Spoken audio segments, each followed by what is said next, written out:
Now let's move on to 18th objective. Objective को बड़े ध्यान से पढ़ते हैं। An electron in ground state of hydrogen atom is revolving in anti-clockwise direction in circular orbit of radius r. ठीक है। The atom is placed in a uniform magnetic field B such that plane normal to electron makes an angle 30 degree with magnetic induction as shown in the figure. Figure बड़े ध्यान से देख लीजिए। The torque experienced by the electron torque. Now once again this is a very interesting problem. इस objective को करने के लिए आपको मैग्नेटिक इफेक्ट ऑफ करंट उस चैप्टर का थॉरो नॉलेज होना चाहिए और साथ में बोर मॉडल। इस ऑब्जेक्टिव में उन्हें दो यूनिट्स को हाइब्रिड कर दिया है, MEC magnetic effect of current physics में वो जो पढ़ रखा है और साथ में बोर मॉडर्न फिजिक्स में ये जो पढ़ रहे हैं। Torque on a loop is mu cross B. It's mu b sin theta into n cap। Magnetic field दे रखा है b sin थीटा, थीटा की जगह 30 डिग्री दे रखा है। Mu is magnetic moment of a loop. कोई सा भी लूप जो होता है उसको किसी भी मैग्नेटिक फील्ड में टॉर्क लगता है। यह एक्सप्रेशन हमने मैग्नेटिक इफेक्ट ऑफ करंट में सीख रखा है। Here this mu is NIA। I is current, N is number of turns, N is number of turns that is 1।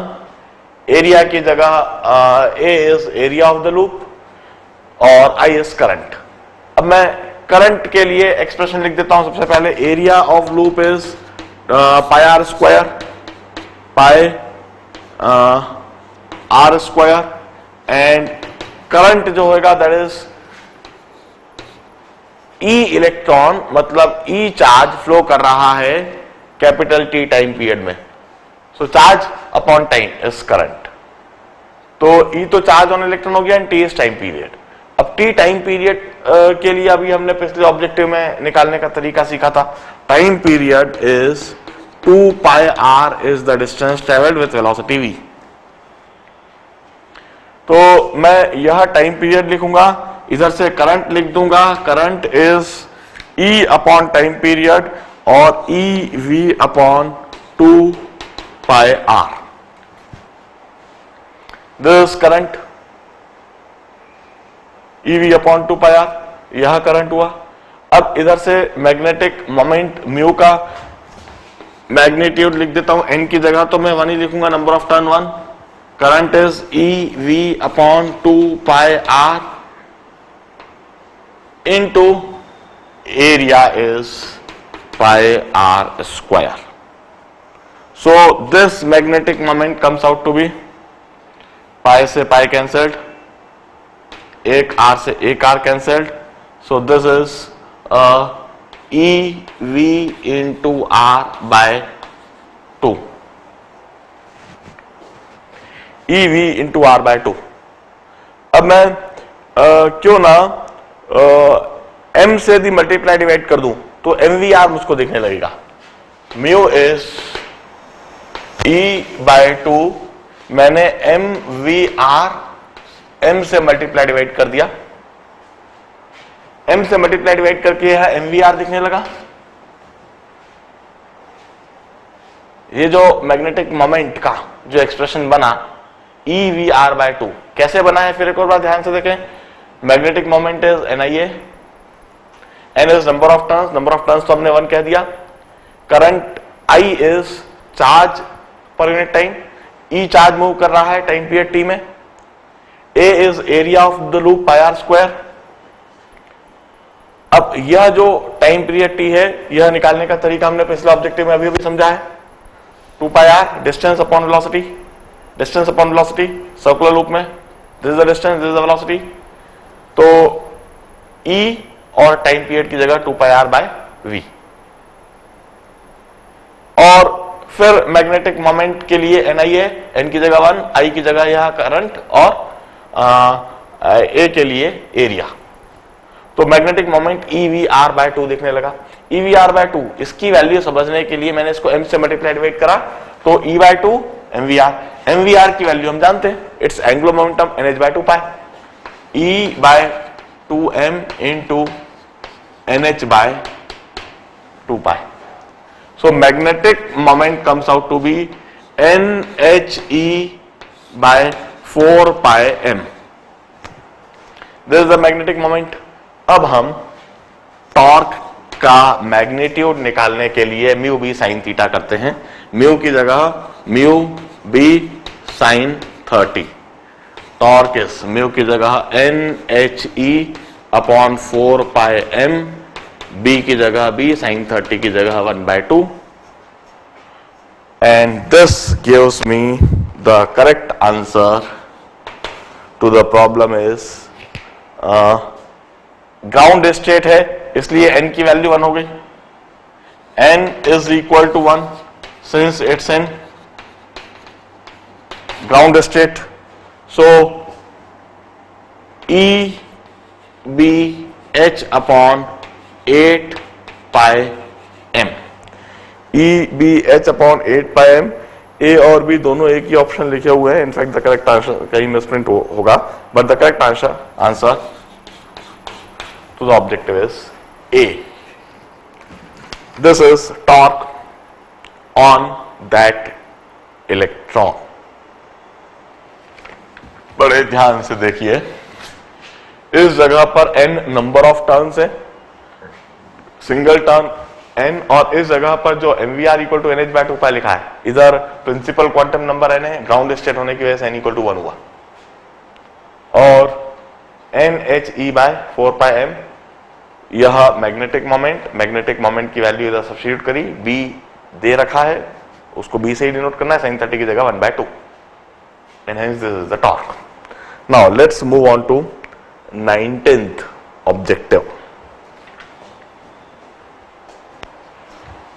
Now go through the 19th objective. The minimum orbital angular momentum of electron in hydrogen atom. ये objective क्यों पूछा यार? 19th में minimum orbital angular momentum पूछा है. L which is equal to MVR is NH/2π.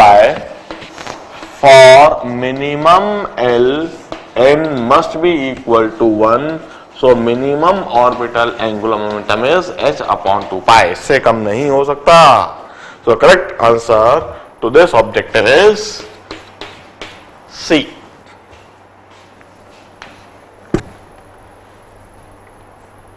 ये ऐसा doubt नहीं था जिसको क्लास में रेस करा जाए, ये तो सभी को अभी तक तो अच्छी तरह से पता होना चाहिए था. एनीवे ध्यान से देखिए. और अब 20th ऑब्जेक्टिव. अब हम 20th ऑब्जेक्टिव देखते हैं क्या दे रखा है. 3 photon coming from excited atomic hydrogen sample are picked up. Their energies are 12.1, 10.2 and 1.9. देखिए हाइड्रोजन एटम में फर्स्ट ऑर्बिट, सेकेंड ऑर्बिट और third orbit.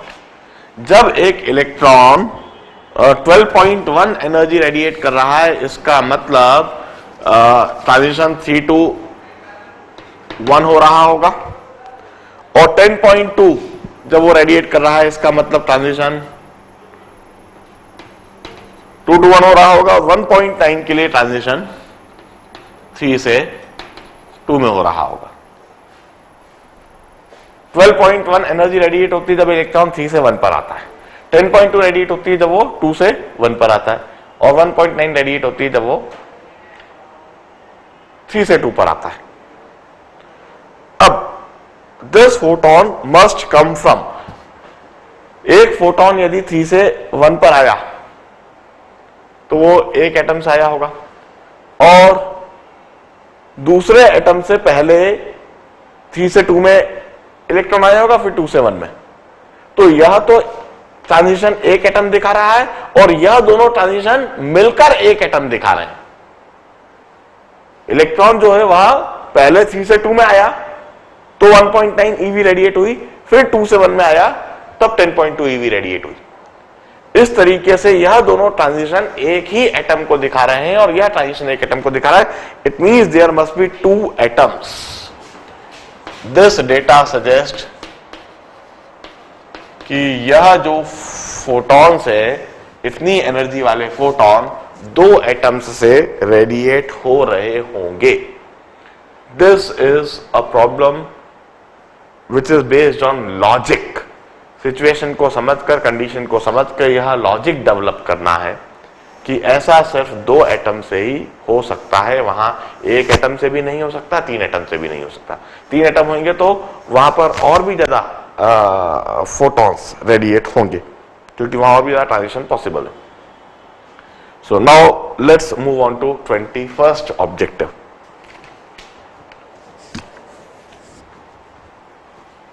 Let's move on to 21st objective. Suppose the electron in hydrogen atom makes transition from 3 to 2. एक electron third से second में जाता है इन, और उसमें समय लगता है 10⁻⁻8 seconds.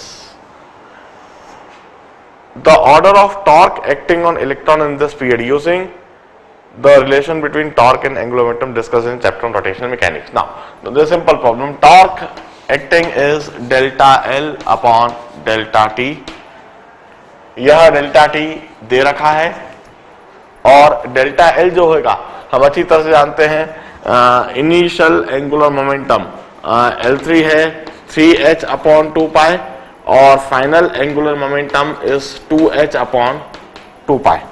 So change in angular momentum is final angular momentum minus initial angular momentum.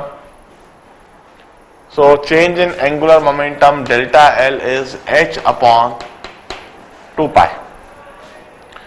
I will say torque is h upon 2 pi into t. मैं वैल्यू सब्स्टिट्यूट कर देता हूं. h की जगह 6.6 into 10⁻⁻34, 2 into pi is 3.14 into time period उन्हें दे रखा है 10⁻⁻8. 3 into 2 6.6 से कैंसिल हो जाएगा. सो दिस टॉर्क इज रफली in the range of 10⁻⁻26 newton meter. This is the rough value of torque. और जो आंसर क्लोजेस्ट है, that is B, it seems. B appears to be the closest value. This h upon 2 pi. This is change in angular momentum upon time period. So closest answer is B. 10⁻⁻34 upon 10⁻⁻8. मुझे 10⁻⁻26 दिखता है.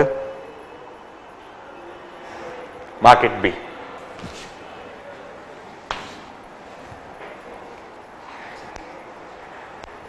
Let's see the 23rd objective.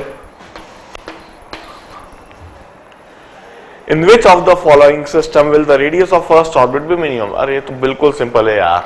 इसमें सिर्फ R1 is 0.529, Rn is 0.529 into n square by z. This much Armstrong. This n equal to 1 सब में fix कर दिया.